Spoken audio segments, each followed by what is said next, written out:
Good evening, everyone. Welcome to one more book launch event. My name is Manisha, the host of today on behalf of Adhan Books. आशा करती हूँ कि आपको हमारे नए books के author से मिलना, उन्हें जानना पसंद आ रहा होगा। कमेंट सेक्शन में जरूर बताएं। आज हम जिस किताब के बारे में बात करेंगे, उस किताब का नाम है द गुरु विद इन। इस किताब के ऑथर है मिस्टर प्रवत सुतर। अगर मैं इस ऑथर के बारे में बताऊं, तो वो एक लीडरशिप एक्सपर्ट है जो इंडियन स्पिरिचुअल वैल्यूज को मॉडर्न लाइफ और मैनेजमेंट के साथ कनेक्ट करते हैं। उनका फोकस है सेल्फ अवेयरनेस, पर्पस और values based leadership. The Guru with in उनके एक्सपीरियंसेस और लर्निंग्स का रिजल्ट है। इस बुक के थ्रू वो दिखाते हैं कि हर इंसान के अंदर एक गुरु होता है जो हमें राइट डायरेक्शन देता है। So let's welcome mister Pravat Sutar. Hello Thank you, sir. Manish. Hi. Thank you, Manisha, for this wonderful introductions. I'm really glad to be here. Congratulation sir, आपकी बुक आज लॉन्च हो गई है अमेजोन पर। तो आपको कैसा लग रहा है? This is really a great moment. I was waiting for this, and the lots of hard work has come to the end, and finally the book launch has happened. Thank you so much. That's good sir. Sir, अब हम आपके book के बारे में बात करते हैं आगे, जिससे जो हमारे व्यूअर्स हैं उसको उनको आपके बुक के आपके बारे में अच्छे से जान पाए। Alright, so what inspired you to write that book sir, the Guru within? Yeah, the Guru within, leading with Indian spiritual principle. So the inspiration came from observing the real gap in our modern leadership paradigm. I saw incredibly talented leaders around me in the corporate office or in the startups. So they battle with burnout, ethical dilemmas, and the deep sense of disconnection. So it doesn't mean that they don't have the technical skills. They had all technical skills, but something was missing. So at the same time, I saw the profound wisdom in our Indian spiritual texts, which has been addressing very, human challenges for the thousands of years. So that scenario inspired me to write this book to build the bridge between these two worlds, to offer the ancient solutions to the modern problems. So it was my attempt to bring the inner wisdom of the East to the outer challenges of the West, offering not just a new strategy, but a new source of strength for the leaders. All that's actually a great thought, sir. So could you share what the guru within means to you personally? Um, I'll start by giving an example. So when we are stuck at certain scenarios, we take a pause, go for a short break, be it a coffee or a tea break or a walk. So we engage in a profound internal dialogue, meaning that we ask ourselves few questions about the challenges and we look for the solutions from ourselves only. So this self-talk helps to clarify thoughts, reduce stress, and improve decision making and encourage creativity and resilience. So the process of the self-reflection provides the clarity and the perspective needed to overcome the obstacle. So coming back to the questions, to me, the guru within is the most empowering idea for from our traditions. We often look for the answers and validation outside. It may be from the mentors, from the success metrics, or maybe from the social media.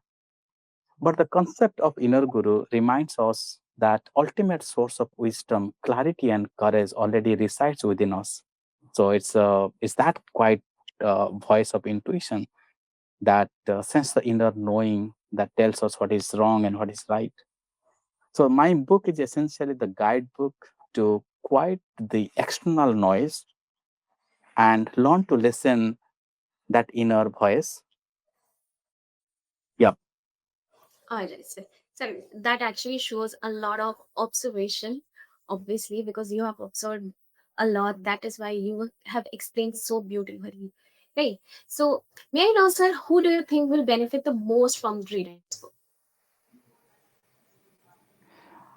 Well, while I believe anyone on a journey of self-discovery will find value, but I especially wrote for it for the three particular groups.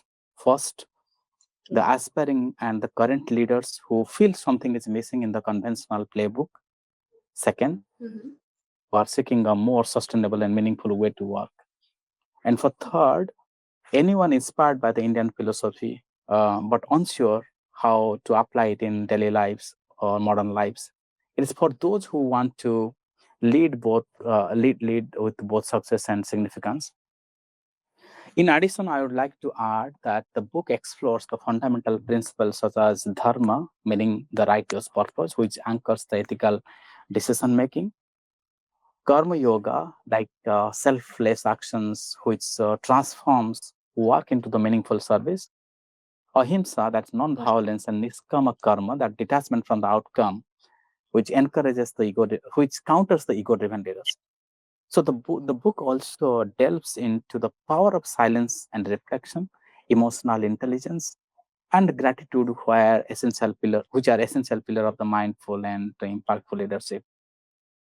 So I have also tried to draw some inspirations from the legendary figures like Lord Ram's unwavering integrity, Lord Krishna's wise counsel in crisis, King Asoka's compassionate transformation, and Janaka's unmatched strategic vision of, and in addition to that, the King Janaka's enlightened detachment. So, with that anecdotes, examples, and case studies, the book bridges the ancient spiritual insights with the demands for the modern leadership. Good.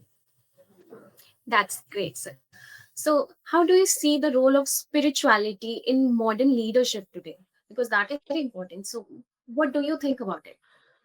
I don't think the role of spirituality in the modern leadership is a nice to have, but in fact, I can say that it's a critical antidote, because modern leadership is defined by volatility, uncertainty, and complexity, as everyone knows that. So you can't lead effectively from a place of fear, ego, and burnout. So spiritually, in the context that I write in this book, provides the inner infrastructure, meaning that the resilience, the ethical compass, and emotional balance to navigate this chaos. So I can say that it's a difference between being reactive and being responsive. And this is what allows the leaders to be both empathetic and decisive, both detached and fully engaged. All right. So, did you draw inspiration from any like particular spiritual leaders or Indian philosophies while writing this book? Absolutely. The book is a tapestry drawn from many threads. The fundamental frameworks, came from the Bhagavad Gita and the Upanishad. The strategic elements are heavily inspired by the Chanakya's Arthashastra. I have also drawn some compassionate leadership from Lord Buddha, the unwavering integrity of King Harishchandra, and the selfless service of Lord Hanuman. So all these drawn inspiration from this, and in addition to that, it has drawn the inspiration from the legendary figures that I mentioned. Um, all these on the emphasis has been given on the harmony of all path and practical applications of the spiritual growth to serve the world deeply resonate throughout the book. All right. So, can you share one of the principles like from the book that has personally made a difference in your life as well? In fact, there are quite a number of use cases or the principles that inspire my life.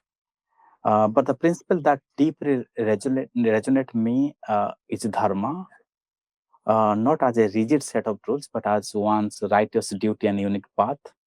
We often face conflict between what is expedient and what is right, or between the different roles we play. But I recall a specific time early in my career when I was leading a project which was behind the schedule. So the easy Rajashik path was to cut the corner on quality and to overload my team, promising it was just a short while. But my dharma as a leader who valued both excellence and the team's well-being was in conflict with that. So applying the concept of dharma forced me to ask, what does being a righteous leader in this situation truly means? So what is my duty to the project, to my team, and to my own value? So it led me to a difficult and but honest conversation with the stakeholders. about the timeline, and to work with my team to find a sustainable solution rather than imposing a stressful one. So that decision, guided by dharma, built immense trust and respect. And it taught me that leadership isn't just about choosing the easiest path, but the most aligned one. So dharma becomes my compass, and it has consistently helped me to navigate the complex decision with integrity, and even when it's a harder road to take. That's a really good experience, to be honest. Say, experience a story, right? A memory, right? So, how many people, uh, like many people, see spirituality and leadership as two different paths, right? So, how does your book bring them together? Because generally, people think it's the two things. Either they can go for leadership or spiritual. Yep, that's a good question. That's the core misconception that I wanted to challenge. We have created a false divide where spirituality is seen as a passive and disconnected from the daily life, Mhm. whereas the other side, the leadership, as aggressive and materialistic. My book argues that the true leadership is the spiritual practice. So, leading people, making ethical decisions, inspiring team, stewarding resources, all these are the opportunity for the self mastery, for compassion, for solving a purpose larger than oneself. So, one example I can give, the battlefield of Kurukshetra is a metaphor for our boardrooms and our daily challenges. The book shows that the same inner work that leads to spiritual growth also creates the most effective and admired leaders. All right, all right, sir. So, mm next question will be: how can readers apply the lessons from your book in their everyday professional life? All right. Um, the book is designed to be very practical. Every chapter ends with what I call a practical tool. So the uh, the story is given, the anecdotes are clearly defined. The book is defined in a very clear way, Mm-hmm. so that the readers can find the practical tools as well. For instance, you can start tomorrow with a 5 minutes daily centering practice before checking your emails or to connect with your inner guru. So you can you can use the dharma based decision making model for your next big choice of at work, weighing it against your core value, or you can practice mindful listening to your next meeting, giving people your full presence. So it's about small and consistent integrations that over time transform your leadership from the inside out. All right. And what was the most challenging part of writing this book, sir? Because obviously you have written this whole book. You had shown a lot of hard work, a lot of efforts. So, what was the most challenging thing you faced while writing this book? The most challenging part was the translation, I can say.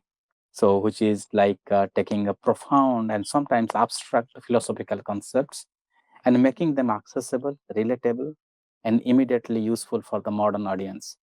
So, Hmm. frankly speaking, I didn't want to be. I didn't want it to be just another theoretical commentary of Bhagavad Gita or the Upanishad, but I had to constantly ask myself that how does Lord Ram's adherence to dharma help the project manager today?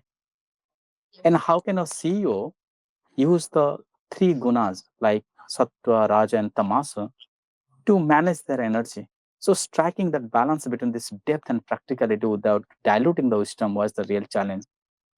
I wrote this book to build the bridge between these two worlds, primarily to offer the ancient solutions to the modern problems.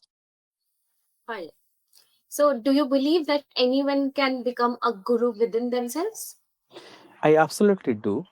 This isn't about becoming a sage on a mountain top. It's the capacity that we possess. Think of it as a muscle that needs to be exercised. We all have the moment of clarity, of intuition, of knowing what's right. And the practice is about creating the space through reflection, through mindfulness, and through the tools in this book to hear that voice more consistently and to trust it enough to act on it. So it's a journey available to everyone willing to look within. All right. So, how long did it take you to research about this book and to write this book?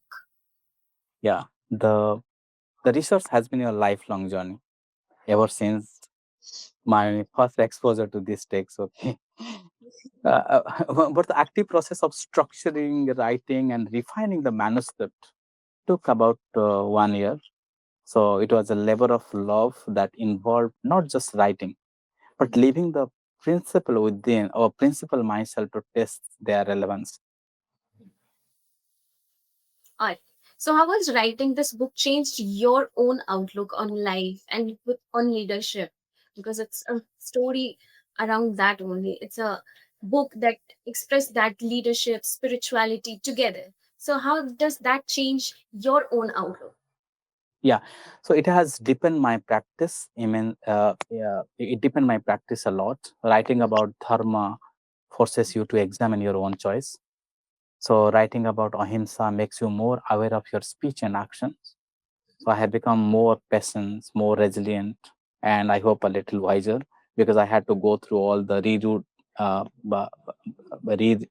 I need to go read the ancient books all and map to the modern leadership.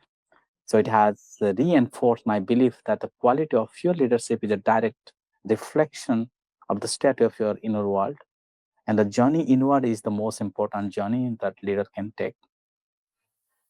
All right. So, what message would you like to like the readers to take away after finishing your book? After reading, what is the message you want to provide your readers?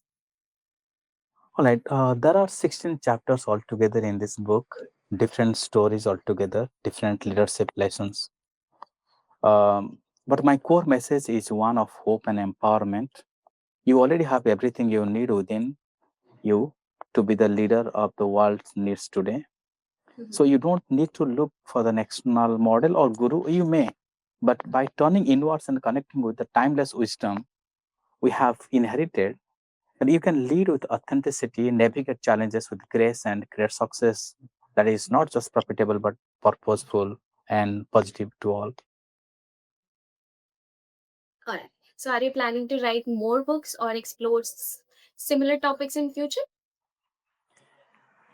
Absolutely. This is just the beginning of the conversation for me. I am looking for several exciting directions. One is the deep dive into creating a truly conscious organization culture, how to build companies that are not truly profitable but purposeful. Another is to explore the practical leadership lessons in other Indian wisdom traditions. I am also fascinated by the idea of the mindful leadership in the digital age. So, how to use this ancient principle to combat the digital distractions and the lead with the focus in a hyper connected world. And on a more personal level, I'm also exploring the book on applying this guru within framework to parenting and the family life. And I'm also exploring the other topics that is will be more to the next generations. So, so yes, there are so many more bridges to build between this timeless wisdom and our modern lives. Alright, sir. It was great having a conversation with you. हम आपकी book का link नीचे display कर रहे हैं ताकि लोग जो आपकी बुक को रीड कर पाए, समझ पाए उस बुक के बारे में।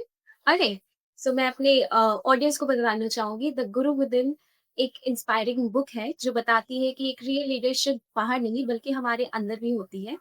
ऑथर यानी कि हमारे मिस्टर प्रवत सुतर अ, उन्होंने इंडियन स्पिरिचुअल प्रिंसिपल्स को मॉडर्न लीडरशिप के साथ द कंपैशन और पर्पस से कैसे हम बेटर लीडर बन सकते हैं, इसके बारे में बताया है। ये बुक एक प्रैक्टिकल एग्ज़ाम्पल और सिंपल लैंग्वेज में एक्सप्लेन करती है कि अपने इनर गुरु को कैसे पहचानें और उसे अपनी लाइफ़ और वर्क में अप्लाई कैसे करें, राइट?